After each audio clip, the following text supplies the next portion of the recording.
This is a star image taken in Idaho by Dan Orr. Dan and Betty Orr were here taking a Lightroom class, and one of the subjects they wanted to get into was the star photography and how to adjust raw files of star images. And we got sidetracked on it, and it actually was a lot of fun working on these. I've done a couple myself, but had not really done that much with raw files. And raw file has a lot of latitude, and that's what's really important when you're doing star, because star exposure can be way off, dark, light, whatever, and you need to be pulling it back in. So before we go into Photoshop and actually start working this, we want to get the Milky Way really bright over the house. So that's one of the things we want to do is, so we want to just bring the exposure up first.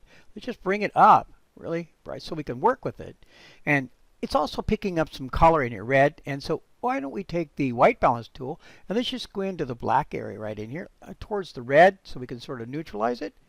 Actually, even more. The closer we get, the more it takes out. That looks pretty good right there.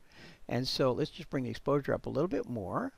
And one of the things we can do is do clarity, and then just contrast, saturation. Does a lot of different things to the image. And so we're going to bring up, see all the stars coming up? Pretty awesome. Let's bring the exposure up a little bit more.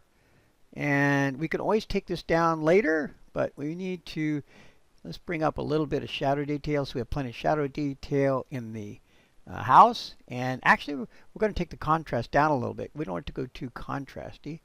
So let's just go right about there, and we'll bring it. We can always take this down later in Photoshop, but we need to have all the data we can get into this image. So that looks pretty good right there. So I'm going to go ahead now and open it. We need to work in Photoshop. Oh, that looks really good. So we have a problem with the grass down here is a little bright, and we need to do a couple of other things. So one of the first things we want to do is let's just open the layers palette, and because we're working with the layers palette, there it is right there. Okay, so I'm going to stretch this down a little bit so it's not so much in the way, and we're going to probably be about that much. Okay, now I would like to separate the house and the stars from each other. So one of the things we can do is go up to the quick select and just start at the top of the picture and work our way down, and oh, there we go. We got pretty much picked up. Now trees are actually in the star area right along here, and we really want them as part of the house and the grass. So we can go up to the select and do refine edge, and go ahead now just drag over the top of the tree right there. Yeah, now the tree mask itself is part of the bottom part of the image. Same thing over here in this tree area. Just go around the branches like this, make sure we got it all, and there we've got, there's a little bit there. We want all this mass to select for the bottom. Okay, I think that's pretty much, oop, there's one right there. There, got it. They're all picked out. So just say OK. Now it brings it back and you say, doesn't look any different. Well, they're actually selected. Now what we want to do is copy this star area, which now is not selecting the trees, and put it on a separate layer. So we just go up to Edit, Copy, Edit, and we want to paste it in place. We don't want it to move. So now we have the star area. So let's just double click on that, and we just call this stars. Okay. And we can actually make this into a layer just by double clicking on it, and double click, and let's just call this house, and grass. Okay, there we go. Now it's both. So we now have house and grass and stars. Okay, let's go ahead and fix the grass first, because that seems to be the problem right down. It's a little bright. And so what we can do is we can make an adjustment to this grass. Now, we could go up and try and do it with image, adjustments, brightness, contrast, but it's called destructive. Whatever we do stays. We can't adjust it later. We need to have some kind of adjustment later. And we also want to adjust the grass and not the house on this layer. So what we can do is go down to this little half circle here, and these are called non-destructive adjustments. Click on the arrow down, basically, and we're just going to do brightness contrast. Very simple. Now here's the brightness and contrast right here. Now I have a 2-screen monitor, so I'm going to have to bring it over in. There it is right there. So I'm going to take the brightness down. Now you're going to see everything go down, the house and the grass. Don't worry about it. We're going to be able to separate the two. And we're going to take the contrast down a little bit. We don't want it so contrast in grass. So the key is here, we can change it later. We can adjust it as long as we have this SD file. In other words, it's going to be a PSD file later on when we save it. So now this mask right here allows these corrections to go through the grass, the house, everywhere. We want it to only go through the roof, the grass, and not on the roof. So we go right here, click on this, and basically we're going to go to gradient, and it's going to make a gradient fill in this mask right here. If we hold down the shift key and go up like this to the top, see, it basically made the grass, it kept the grass dark. It's basically putting the adjustment through this light area, but not through the house. So the nice thing about this is you can change this. You can just go up a little ways, or you can go up a long ways. See, and it has a different effect. We just want to be able to take the grass down. So I'm going to just go up to like this, and basically just the grass. And if I click on this again, I can continue taking the grass down. See, look, I got just the grass down like that. And I continue doing it anytime I want. I can even turn it off if I want to just bring it back. So right now it's a little too dark. I'm going to bring it up just a little bit, and I'm going to close this now. And any time I can double click on this right here, and it opens back up, and you save the file out. You can keep on adjusting it just as much as you want. Okay, so I'm going to close it. Now I'm going to go up here to the stars. I'm going to make an adjustment to the stars, and I'm going to make them basically destructive edit. It means it's good to one time, and I'm not going to be able to go back and correct it. I need that because I need to make an adjustment on the Milky Way separately, and I don't want to have two adjustments conflicting with each other. So I'm going to go up here and do an image adjustments. I'm just basically going to do a levels. I'm going to bring your levels up here. Now there's missing black up here. See, so we're going to bring this over, bring that black in a little bit. We're going to add some brightness to the stars like this, bring the stars out. Now the mid-tone we can take and basically bring it back down a little bit like this. There, we're getting there. Okay, that's very good. So we click and say OK. The last thing we need to do is have control over the Milky Way. We want it to be a little brighter over the house. So we can click this layer. We can come up to the tools up here, the lasso and the polygonal. We're going to go to the lasso tool. Now the last time I used it, I had it set really high. Normally it's 5 to 10. The reason I set it 75, I just ran a little test ahead of time to see and practice to see where I wanted to be for my tutorial, and I found that 75 was pretty good. So what I'm going to do now, I'm just going to go ahead and select around the Milky Way area, just like this, and go up off. Now if it's not exactly the way you want, first off, you can go Control minus so you can actually see a bit more there.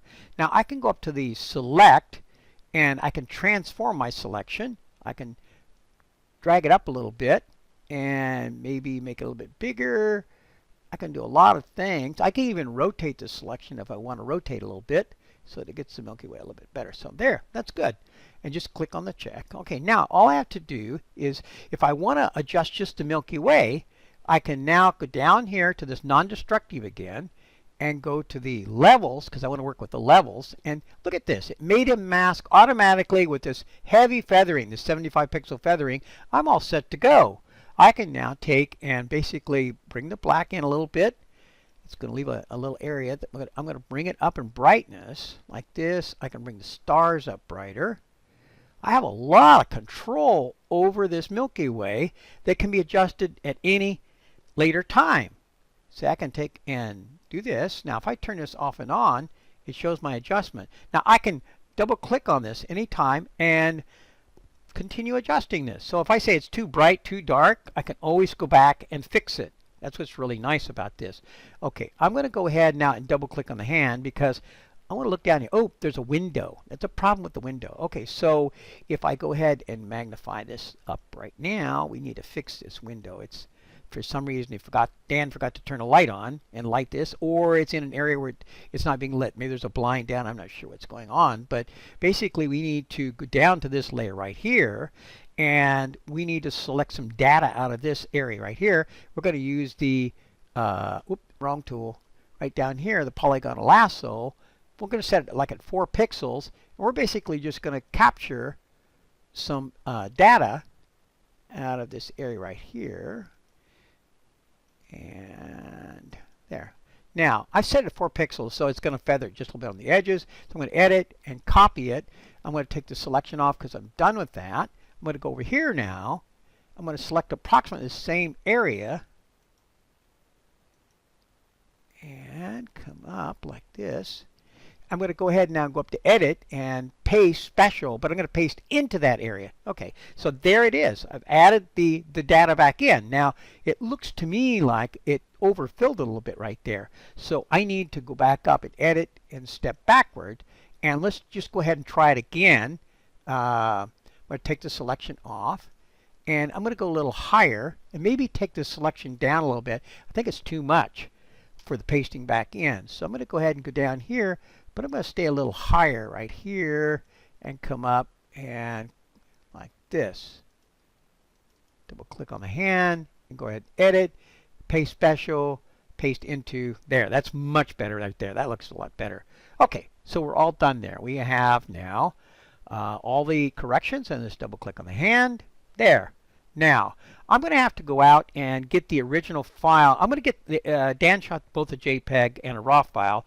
The best way to compare and remove all the edits that you've made is because trying to go back to the beginning on the history, you're still going to have the RAW file edits. I want to see all the way back to the original. See, for instance, I'm going to show you right now. If I go to the history, I go back to the beginning, I'm seeing I'm missing the RAW file before the RAW file edits. I need to see everything. So I'm going to just take this for a second off screen. I'm going to take my layers off screen. I'm going to drag this down like this, and I'm going to minus it down a little bit like that.